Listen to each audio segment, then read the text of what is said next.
వెంకటేశ్వర స్వామి చరిత్ర. వెంకటేశ్వర స్వామిని హిందూ సంప్రదాయంలో శ్రీ మహావిష్ణువు కలియుగంలో భక్తులను కాపాడేందుకు అవతరించిన రూపంగా భావిస్తారు. స్వామివారి నివాసంగా ప్రసిద్ధి చెందినది తిరుమల వెంకటేశ్వర టెంపుల్. పురాణాల ప్రకారం ఒక సందర్భంలో భూమిపై ధర్మాన్ని నిలబెట్టడానికి విష్ణుమూర్తి వెంకటాద్రిపై శ్రీనివాసుడిగా ప్రత్యక్షమయ్యారని చెబుతారు. తరువాత పద్మావతిదేవి అమ్మవారిని వివాహం చేసుకున్నారని కథనం ఉంది.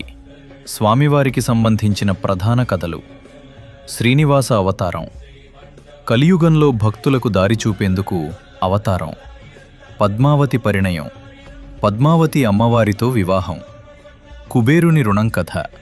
వివాహం కోసం కుబేరుని వద్ద అప్పు తీసుకున్నారని, అందుకే భక్తులు హుండీలో సమర్పణలు చేస్తారని ప్రజల విశ్వాసం.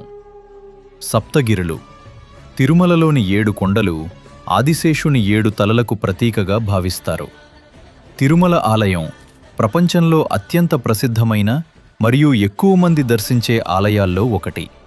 ప్రతిరోజు లక్షలాది మంది భక్తులు స్వామివారిని దర్శించటానికి వస్తుంటారు.